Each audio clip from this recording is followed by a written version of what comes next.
Sono Alessio Battistella, responsabile di processo e ricerca e sviluppo di Proxital, un'azienda in provincia di Treviso che produce plastiche espanse. La produzione di polietilene e polipropilene espanso è un processo direi abbastanza complesso, dove il livello di automazione non è così elevato e la maggior parte delle operazioni sono ancora affidate al personale della produzione.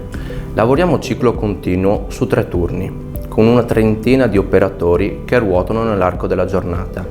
3 anni fa abbiamo introdotto il sistema Lodestar in Proxital e devo essere sincero, ero molto diffidente e non pensavo che potesse davvero dare una svolta così importante all'organizzazione della produzione. La cosa che oggi apprezzo di più di Lodestar è che comunica in modo diretto ad ogni persona quello che deve fare proprio quando serve.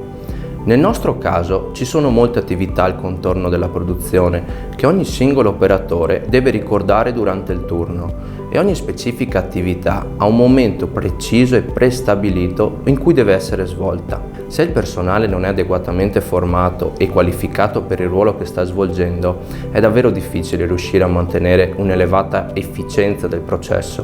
Da quando c'è Lodestar, quando giro per il reparto, non vedo più lavoratori con l'ansia di essere osservati o con la paura di scordare qualcosa che avrebbe dovuto fare.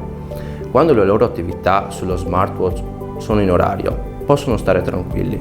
Sono tutti più sereni e per il personale questo è uno strumento concreto di aiuto.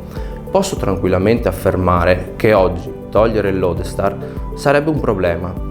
La qualità dei nostri prodotti è migliorata grazie a una riduzione dei reclami del 70% e abbiamo aumentato l'efficienza degli impianti di un 15% grazie ad una programmazione precisa dei controlli di qualità e delle attività di manutenzione.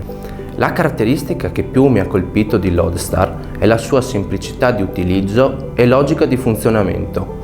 È estremamente intuitivo, cioè non mi devo ricordare dov'era quella specifica funzione perché tutto è sempre visibile e non ci sono comandi nascosti o cose da impostare che devo ricordarmi. Le attività vengono pianificate per ruolo e non per persona e questo fa sì che non si sia vincolati al numero di persone disponibili perché è possibile assegnare la qualifica del ruolo a più persone e viceversa. Poi con un click far arrivare tutte le attività previste per il ruolo alla persona incaricata in quel momento. Vi consiglio Lodestar senza ombra di dubbio. Credo che sia uno strumento indispensabile che dà una vera svolta al modo di lavorare in fabbrica.